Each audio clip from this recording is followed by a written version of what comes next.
Time keeps on leaving and we keep on moving. When do we pass on our wisdom to the youth? My veteran story, lost arts discussions, fireside chats with a bourbon or two. It's time to hear the stories by our military veterans. Get yourself ready. It's the Lost Arts Podcast. The Lost Arts with Andrew Cox. Hello, my friends, and welcome back to the Lost Art Podcast, that podcast giving a voice to our veterans. On today's episode, we have a part 2 of my veteran story with Aaron, the one you know. That's right, Aaron Davis, the one that's on with me all the time. He's coming on here telling his story. This is the second half, so hopefully you enjoyed the first half, because I sure as heck did. So be sure to stay in for the second half here. But if you're enjoying these podcasts, then make sure you go to the website. That's the lostart.podbean.com. Click on that merchandise tab while you're in there. Get you a hat, a shirt, something cool, and help support this podcast. Get our veteran voices out for all to hear. All right. With that, Aaron, how you doing? Good. Yeah, you surviving it? I'm surviving it. All right, good. I think last time we left off, I said I wanted to hear a little bit more about 5th Marines, your time there. Yeah. And also because you went from there to MLG. So kind of talk us through all that if you don't mind, or if there's anything that you've missed that you want to go back and hit, we can do that as well. Totally up to you, though. No, I think we covered everything up to that point. Okay. Yeah, I'll back up to my short but great stint at 5th Marine Regiment, also known as 5th Marines for those that don't know. Great book out there about 5th Marine Regiment, the old breed. Get a chance to read it, then read it. Yeah, fabulous book. Yeah, absolutely. But I was there from summer of 2013 to summer of 2014. So short year there. Participated in a couple of exercises with the 1st Marine Division there. So Desert Scimitar and Steel Knight while I was there for a year, as well as many training exercises with the battalions and preparing them for deployments. As any headquarters is responsible to do, right? But yeah, I mean, we were in the field it seemed like almost every week. Wow. Honestly did. Now we weren't in the field every week, but it just, there was always something to do in an infantry regiment. Always, anybody that says they go to the infantry regiment and they're bored, they got issues, because there is always something to do there. Yeah. So yeah, again, participating in a couple of exercises there, started working with the Special Purpose MADCAF CENTCOM in 2014 when they were preparing to deploy to the Central Command in late 2014, but I didn't make it that far. Like I said, ended up getting orders to 1st MLG. I was a gunny already. Not that I didn't want to deploy with them. It's just I needed, I didn't want to get stuck in a unit and not be able to progress my career by filling certain billets, if that sort of makes sense. No, absolutely. But hindsight's always 20/20, right? There's always that, oh man, I wish I would have done that deployment with them, stayed there another 2 years and got me a 3-year stint at the regiment. But it is what it is.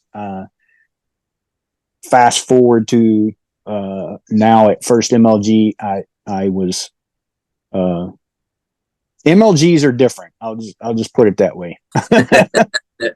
You're a supporting unit, right? You're a logistics support unit is what you are. So it's quite a bit different.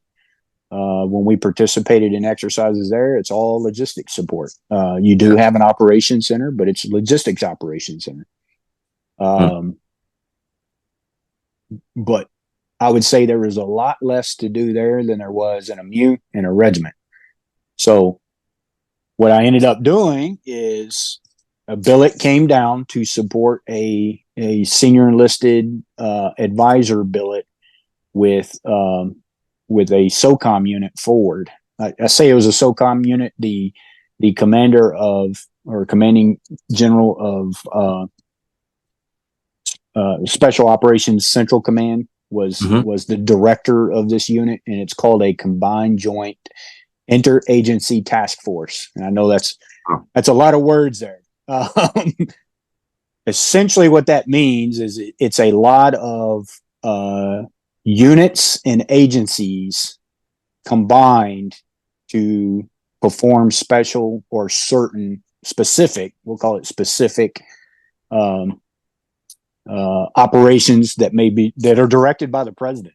And be honest with you, we essentially fell directly underneath the president's direction.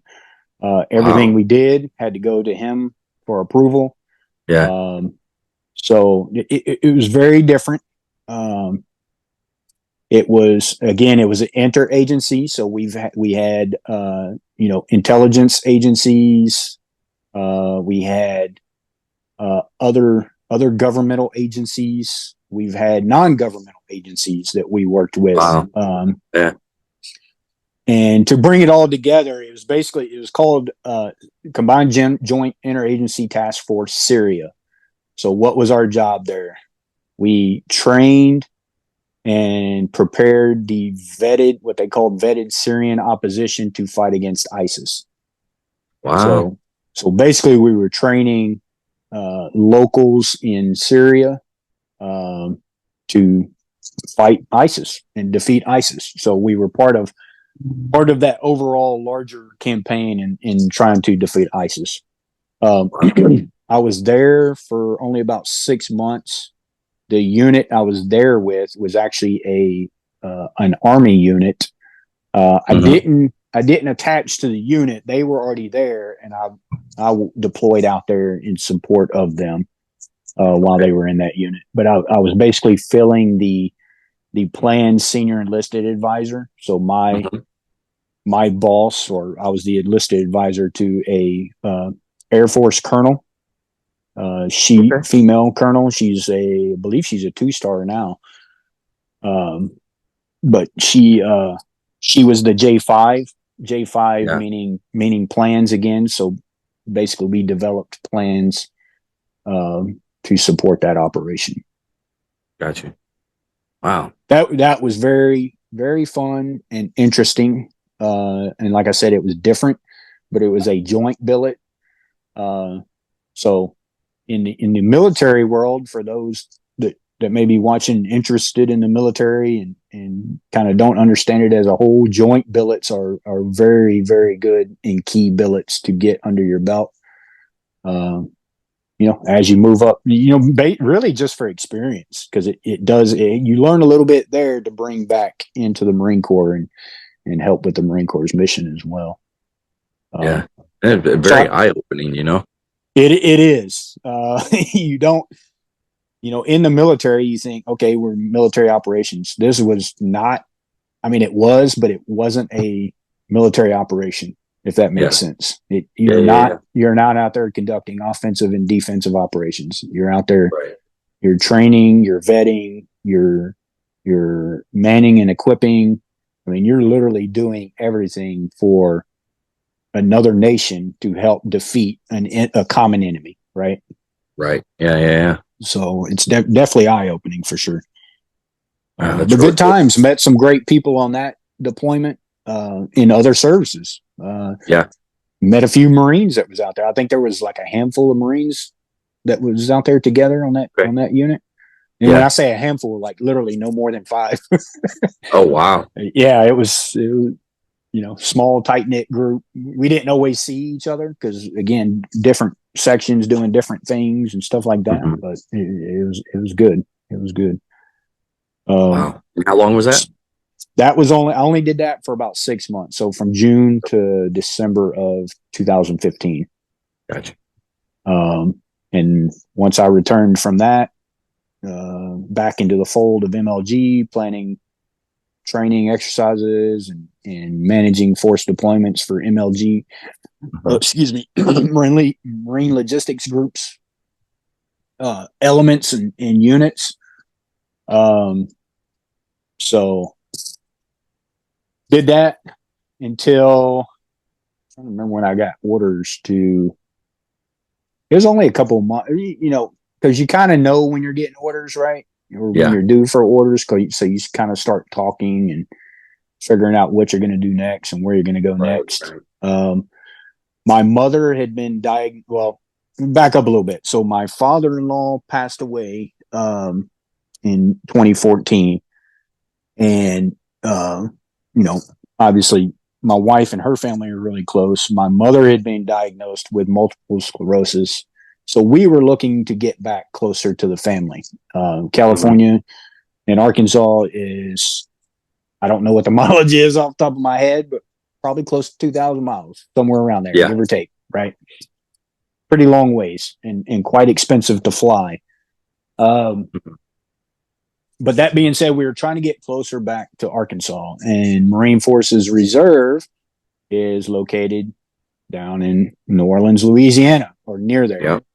Yep. Essentially New Orleans. So I requested orders to Marine Forces Reserve, another billet here in Tampa at Marine Forces Central Command came open. They said, hey, how about Marine Forces Central Command? And kind of as a gunny and as a master sergeant, that's where you're looking to go. You're looking to get a Marine Forces, irregardless of where it's at. So I said, okay, I'll take the orders to Tampa, Florida at MacDill Air Force Base for Marine Forces Central Command, and executed those orders in the summer of 2016. That was my first PCS that I did where I literally took the entire 30 days of leave. Oh, wow. Usually people do it, I guess, if they go coast to coast a lot, but that was really the only time I did it. And I went to Arkansas. Well, I stopped at a friend's house in Texas on the way, but we spent the majority of the time in Arkansas with family. Like I said, we, lost my father-in-law in 2014, and then my mother was sick with MS.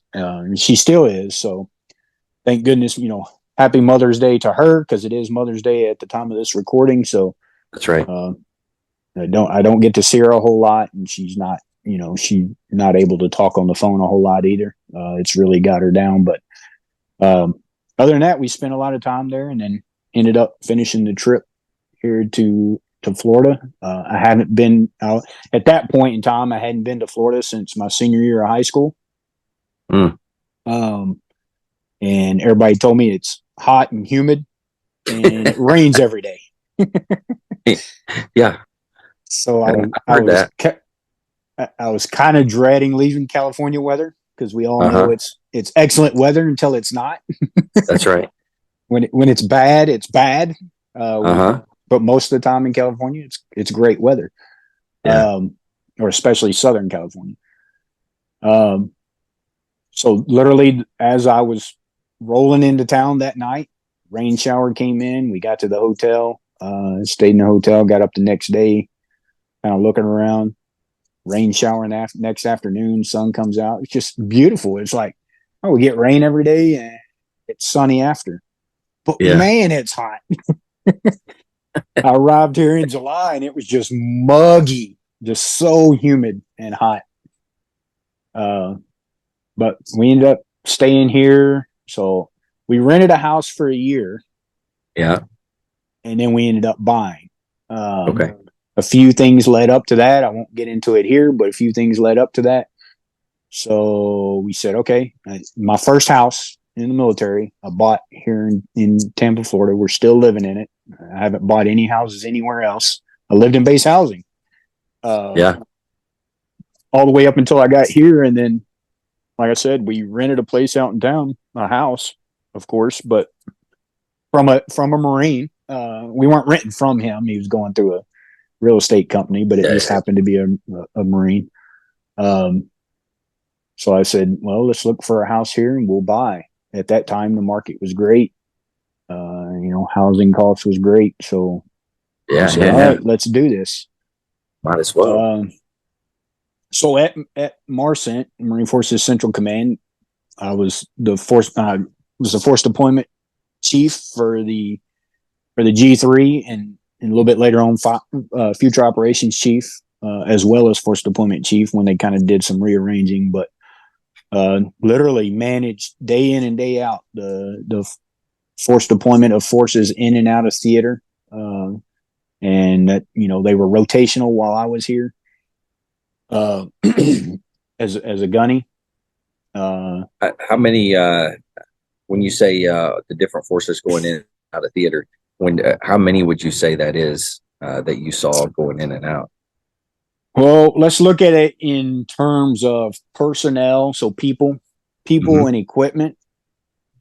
Probably, if you talk about people deploying into and out of, I would guesstimate probably over 100,000 personnel, and then equipment. So we'll go with tons. Tons being 2,000 pounds. Hundreds of thousands of pounds of equipment in and out of theater. Yeah. For the record, I was not here during the Afghanistan withdrawal, so I was not here for that. But we'll probably mention that a little bit later. But I was not here during that time. We were still conducting operations in Afghanistan and in Iraq and Syria. So yeah, rotational, over 100,000 people and hundreds of thousands of tons of gear and equipment. That's amazing. Which accumulate into capabilities. So we were hooking and jabbing from 2016 until 2020. Yeah. So for 4 years, and which was technically my longest tour at a unit, minus 2 MEF and 8th and I, because I was at 8th and I a little over. Well, let me see. 8th and I was there. No, I wasn't even there 3 years at 8th and I. Wasn't quite 3 years. And then 2 MEF, I was there a little over 3 years total. So 4 years total at CENTCOM. So yep. is that right? Yeah, Marine Forces Central Command. It's co-located with CENTCOM. But so for a little over 4 years. No, I'm sorry. No, it was a little over 4 years because I didn't execute orders up there to Little Creek until was that end of September of 2020 because of the whole COVID thing. Yeah. I was supposed to be there in June, but ended up getting my orders delayed because of COVID. Wow. So yeah, for 4 years, that's literally all I did: force deployment, planning, and execution for Marine Forces Central Command. So well versed in your MOS, and doing the job. Yeah, at this absolutely. Point. Yeah. And which is why they tagged you to come up. I'm assuming tagged you to come up to the schoolhouse. So let's talk about that. So I was coming up on my 3-year mark here. I was in the zone for MASSART. Mm-hmm. The MASSART billet had just got filled, but they knew I was in the zone for MASSART, so they're like, "Well, let's see how this pans out. If he doesn't pick up MASSART, well, I had told him, I said, more than likely, if I don't pick up MASSART, the next year board, I will send a letter to the board to ask them not to consider me for promotion, and I'll just retire as a gunny out of MARCENT here. My family wasn't looking to move anymore. Right. My kids were older. I had one kid out of school. I had another kid getting ready to go into senior high. My other kid was getting ready to go into middle school, so they weren't looking to move. So they said, okay, well, we'll see what comes out of this board. And this was right going into my 3-year mark at MARCENT, and I think this was my 2nd year in the zone for MASSART. Which leads me, hey, if I got passed over twice, I'm probably not going to get it on the 3rd time, so I'll just submit a letter, right? Well, I got passed over, and I was contemplating not, submitting the letter, and I ended up not doing it. And then on that third look, I ended up getting selected to mass sergeant. And the mass sergeant that was filling the billet here at Marine Forces Central Command was contemplating on retiring, but he couldn't make up his mind. So they said, "Hey, we have to move you. We can't have two mass sergeants there. We got to move you somewhere." So I said, "Okay, what do you have available? Okinawa or the schoolhouse?" I said, "Well, if I go to Okinawa, it's going to be unaccompanied. No, we're going to send you accompanied. And you just basically have to, suck it up, as they say, right?" Yeah. And I said, that's probably not going to happen. So let me go to the schoolhouse. Right. So they sent me to the schoolhouse, and get to the schoolhouse in September of 2020 after COVID. So I was supposed to execute orders. I had the orders ready to go.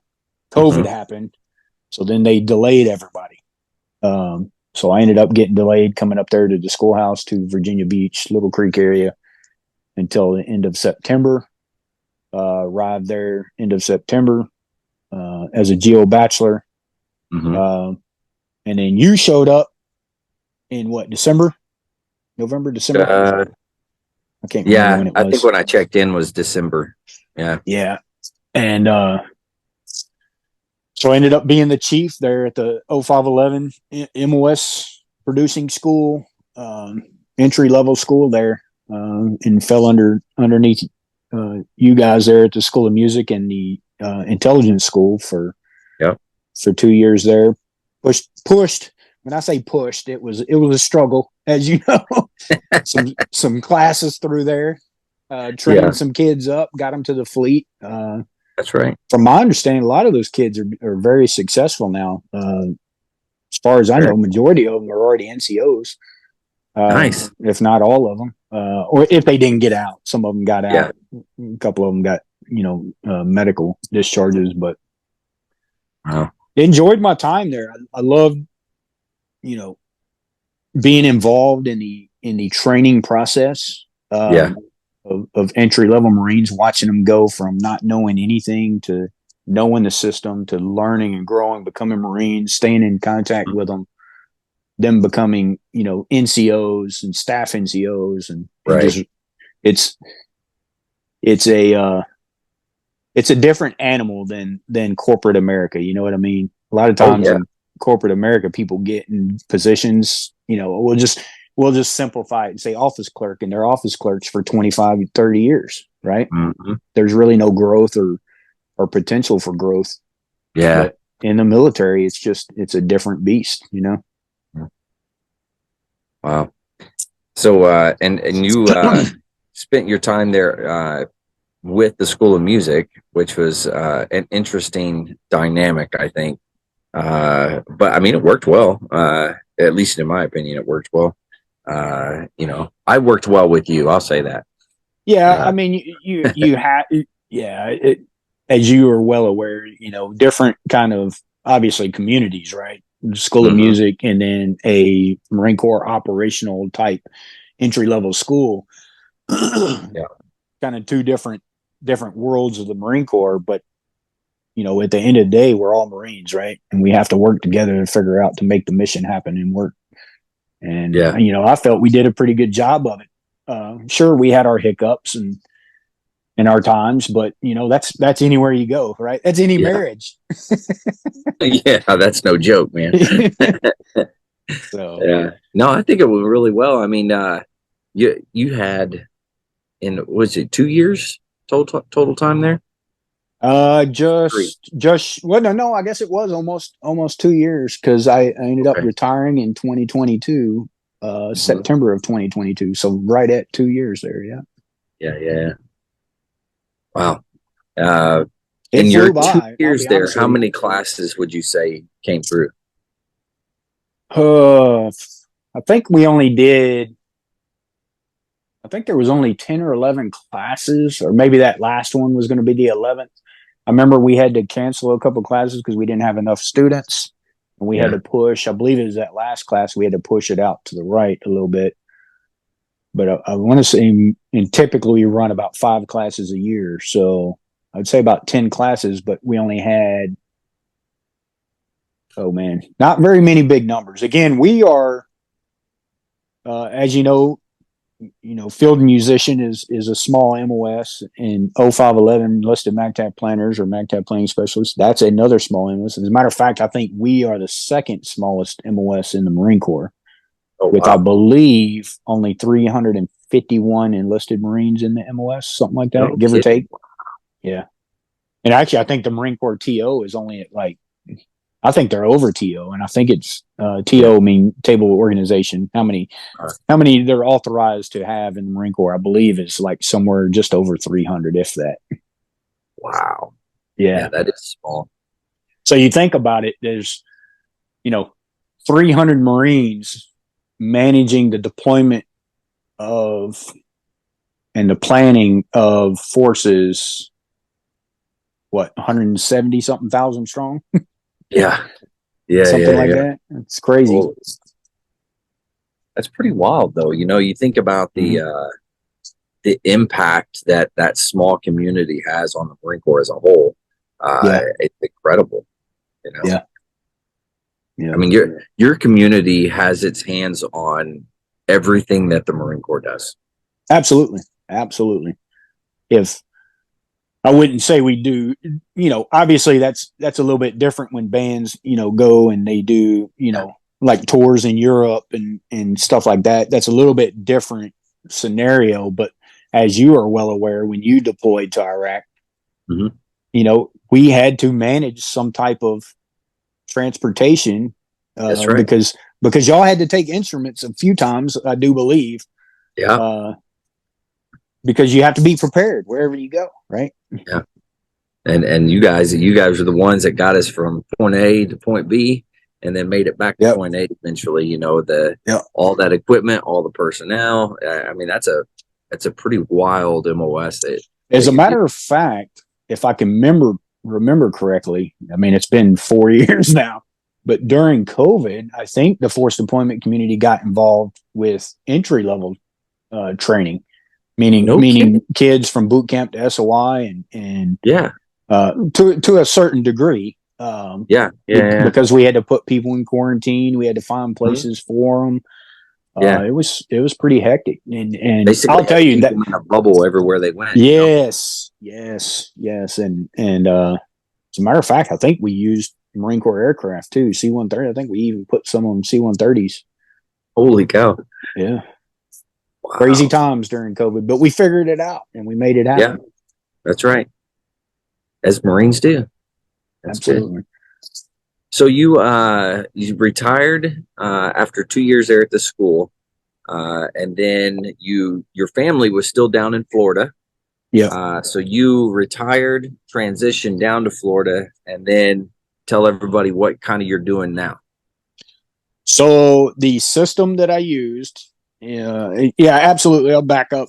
My family decided to stay here, and I ended up going Geo Bachelor up there and flew home a few times.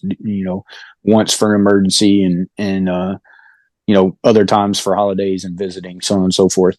And one time to do my medical exam through the VA because they scheduled it down here instead of up there. That's right. Actually, I had to drive home for that one because that was like hey, you got an appointment next week. Where? In Orlando. I was like, what? I had to come over. I said, hey, I need to take leave because I got to go down to this VA appointment. But anyway, so right before I retired, actually for about 10 years now, the system that we used, Joint Operation Plan and Execution System, JOPS, has been trying to go through an overhaul and be upgraded and replaced by a newer system that is handled by today's technology a little bit better. The JOPS system is basically ancient. It's like 30 years old. So wow. It's gone through upgrades and stuff like that, but it's becoming to a point where they can't maintain it anymore just because the way the system's designed. It was basically based off of Unix. And not to get too nerdy, but that was like 1980s technology. I think we have advanced since then a little bit. Well, just a little bit, Yeah. But so all that to be said, it's been going through an overhaul for quite some time now. I want to say 10, give or take 10 years. Um,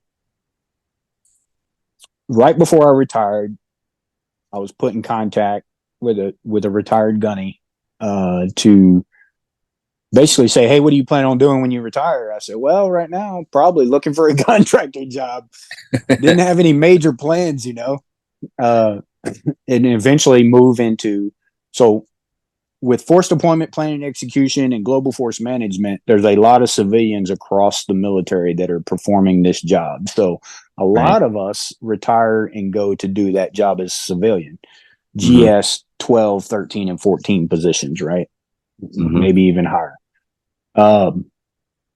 That being said, I said, probably looking into that. And it's like, well, we got an opportunity for you to be a JOPS SME or subject matter expert on the company that's developing JPES, Joint Planning and Execution System, to replace JOPS.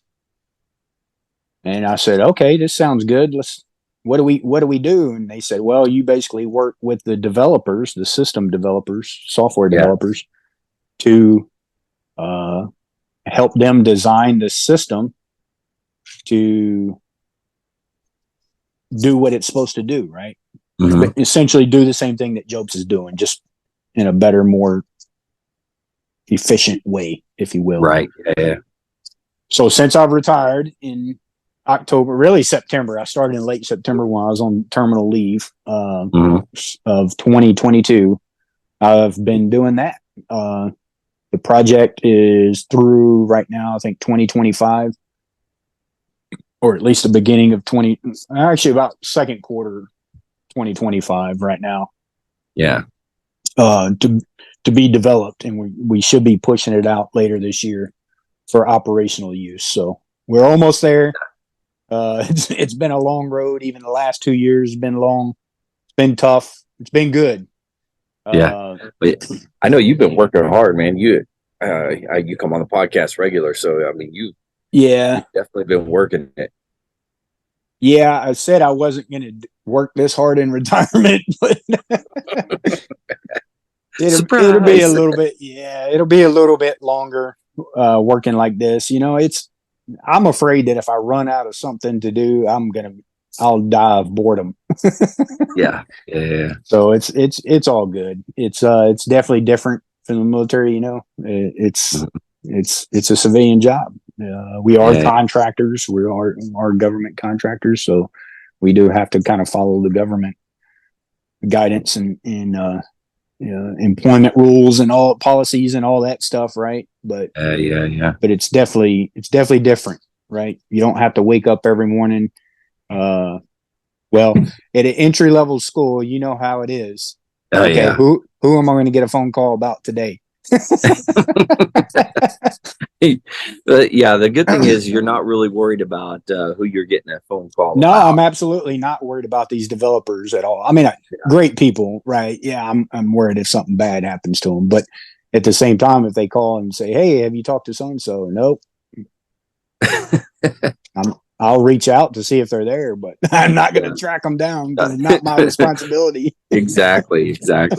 That's a nice feeling to have. Yes, it is. I'm newer to it than you are, but it is absolutely a great feeling. Yeah. So cool. Well, hey, man. Anything else you want to bring up or shout outs or anything that you want to talk about?